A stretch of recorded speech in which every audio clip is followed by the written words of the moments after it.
कारवां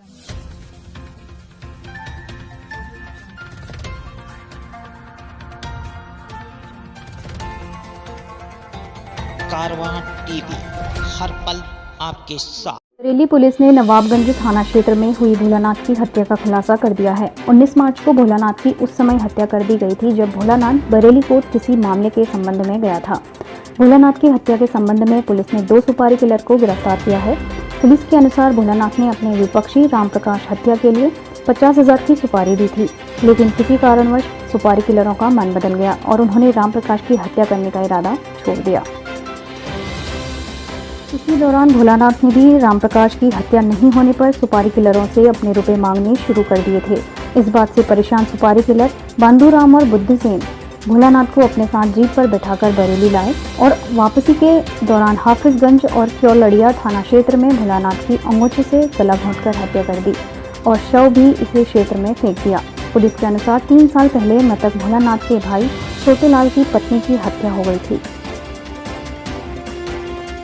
इस मामले में भोलानाथ और उसके परिवार के कई लोग आरोपी थे। बरेली कोर्ट में इस मामले की सुनवाई भी चल रही थी। भोलानाथ और उसका परिवार रामप्रकाश के परिवार पर समझौते का दबाव बना रहा था, पर पीड़ित परिवार समझौते को तैयार नहीं था। इसलिए भोलानाथ ने रामप्रकाश की हत्या के लिए सुपारी किलरों को फिरौती दी थी, लेकिन यहाँ सुपारी किलरों का इसलिए मन बदल गया कि पहले ही रामप्रकाश की बेटी की पूनम की भोलेनाथ के परिवार ने हत्या कर दी थी। वह सुपारी किलरों ने रामप्रकाश की हत्या होने पर फंसने की आशंका से बचने और रुपए हड़पने के मकसद से भोलानाथ की हत्या की। एसपी ग्रामीण राजकुमार ने बताया, नवाबगंज क्षेत्र में भोलानाथ की हत्या 2 सुपारी किलर द्वारा की गई। सर्विलेंस और स्थानीय लोगों से पूछताछ के आधार पर मदद से 2 आरोपियों को गिरफ्तार किया गया। दोनों ने स्वीकार किया उन्होंने रामप्रकाश की हत्या के लिए 50,000 भोलानाथ से लिए थे, लेकिन उन्होंने रामप्रकाश की हत्या का मन नहीं हुआ और सुपारी के लिए रुपए वापस नहीं करना पड़े, इसलिए भोलानाथ की हत्या कर दी। नवाबगंज से रियाज गुड्डू अंसारी की रिपोर्ट। इस तरीके से खुलासा किया, जो हत्या हुई थी पहले उसने सुपारी दी, फिर जिनको सुपारी दी उसने ही उनका कत्ल कर दिया। क्या पूरी उलझी हुई कहानी किस तरीके से सुलझाने का प्रयास आपकी टीम ने किया? दिनांक 19 मार्च 2021 को थाना नवाबगंज के वरखन क्योलड़िया मार्ग पर एक व्यक्ति भोलानाथ गंगवार की डेड बॉडी प्राप्त हुई थी। पोस्टमार्टम से कॉज ऑफ डेथ स्ट्रैंगुलेशन आया था।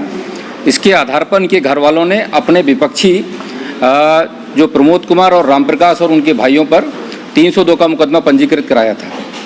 दौरान इन्वेस्टिगेशन ये बात पता चली कि जो विपक्षी पक्ष है इसका रामप्रकाश वगैरह, इन्होंने अपनी बहन की दहेज मृत्यु का मुकदमा मृतक भोलानाथ और उसके भाई मोहनलाल वगैरह पे कराया था, जिसको लेकर आपस में कशीदगी व्याप्त थी।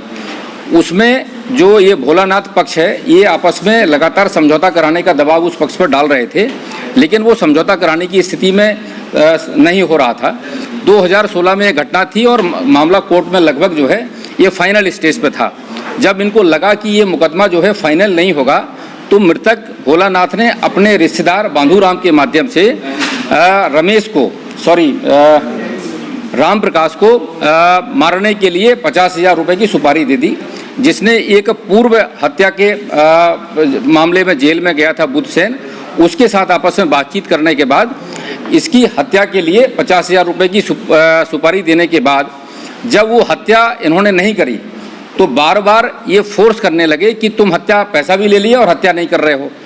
तो इन दोनों लोगों के दिमाग में ये बात आई कि अगर हम इसको रामप्रकाश को मारेंगे तो पहले से इनकी लड़ाई चली आ रही है, तो ये भोलानाथ से जब पुलिस पूछताछ करेगी उसका नाम आएगा तो पुलिस को ये हमारा नाम बता देगा। इससे अच्छा ये है कि ये जो बार बार परेशान कर रहा है हम भोलानाथ को ही क्यों ना मार दें। तो उन्होंने भोलानाथ को मार दिया और इनके दिमाग में ये भी था कि इससे रामप्रकाश वगैरह जेल चले जाएंगे और हम लोग साफ साफ बच जाएंगे। इस तरीके से इन्होंने घटना को अपना अंजाम दिया। जो मृतक का मोबाइल था और जो उसका ड्राइविंग लाइसेंस और जो बाकी अन्य डॉक्यूमेंट्स थे वो भी इनकी निशानदेही पे हमने बरामद कर लिए हैं। हत्या में जिस गाड़ी से इसको बैठाकर ले गए थे, एक महिंद्रा जीप है, उस गाड़ी को भी हमने बरामद कर लिया है। उस गाड़ी का चालक एक रईस है जो देवरिया थाना क्षेत्र का रहने वाला है, उसकी तलाश अभी जारी है, वो भी इस घटना में सम्मिलित था। तो क्या जो ड्राइवर है इसने भी घटना में शामिल कर मतलब हत्या में शामिल रहा या इसे टैक्सी बुक करके लिखाए थे या इसको भी सुपारी देने में शामिल है? जब ये 18 तारीख को यहाँ पेशी थी इनकी, 17 तारीख को जो बुद्धसेन ने इससे रईस से जो इसकी गाड़ी का ड्राइवर है उससे बाकायदा बात की थी, ऐसे ऐसे प्लानिंग है और ऐसे ऐसे करना है और तुम्हें सैटेलाइट पे इतने बजे आ जाना है। तो पूर्व नियोजित प्लानिंग के तहत वो उतने बजे वहाँ पे पहुँच गया था और बस उसने उसको मोबाइल से एक अनजान व्यक्ति के मोबाइल लेके वहाँ मौके पर, चूँकि मौके पे अपना फ़ोन नहीं ले गए थे, एक अननोन व्यक्ति से चलते उन्होंने फ़ोन लेके उसको बुलाया भी था। सर ये जो मृतक है इसने किसकी सुपारी दी थी, किसको मरवाने के लिए, कौन रिश्ते में कौन है? मृतक का जो भाई का साला है राम प्रकाश, जो 304 के मुकदमे का मुख्य पैरोकार है, उसकी हत्या की सुपारी इन लोगों ने उसको दी थी। सर हत्या में कैसी हत्या में जो मोडस ऑपरेंडी रही है, इनमें से एक अभियुक्त के पास अपना गमछा था जो लाल रंग का था, जो मौके से मृतक के हमें प्राप्त भी हुआ था, उसी पर इन्होंने फंदा लगाकर दोनों आरोपियों ने मिलकर उसकी जो है हत्या कर दी थी। पुलिस कैसे पहुंची इस अनसुलझी पहेली को, कैसे आप लोगों ने सुलझाया? हम लोगों ने इसको पहले ही दिन से, जब चूँकि जो लोग नामजद थे उन लोगों से बातचीत हुई, उनकी जो सेल आईडीज़ थी, सीडीआर का विश्लेषण किया, तो हमें प्राइमा फेसी लगने लगा था कि ये लोग घटना में इन्वॉल्व नहीं हैं। फिर कौन से लोग हैं, तो हम लोगों ने कचहरी से लेकर रास्ते में जो लोग भी इनके साथ थे या मृतक की जो बी पार्टी थी उनको हमने ट्रेस आउट करना चालू किया, जिसके आधार पे ये 2 व्यक्ति चिन्हित हुए। जब इन लोगों से भी बातचीत हुई तो इन्होंने जो अपनी बात बताई और उनके मोबाइल की लोकेशन अलग अलग एरिया में थी, जिसके कारण जो कंट्राडिक्शंस थे उसके आधार पर जब इनसे पूछताछ की गई तो ये टूट गए और उन्होंने अपनी सारी बात को स्वीकार किया। ये जो सुपारी किलर है सर, हत्या करने के बाद ये कहाँ चले गए थे? क्या अपने घर पे ही रुक गए थे कि ऐसी चीज़ें? ये अपने घर पे गए थे। एक अभियुक्त जो इसमें मुख्य अभियुक्त है बुद्धसेन, उसके घर पे ही दोनों अभियुक्त रुके थे।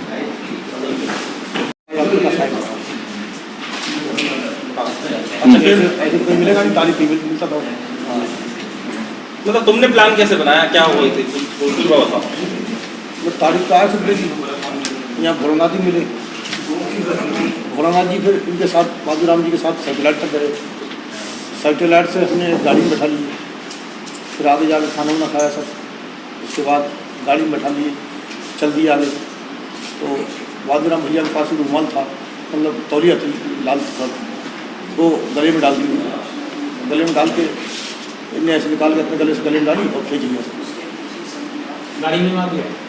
गाड़ी में मार दिया। फिर उनके तो सिर पे भी चोट वोट थी, कुछ और चीज़ से मारने का प्रयास भी किया था कि ना सर उसी से मार के फेंक दिया? कहाँ ले जाके क्लास कहाँ फेंकी?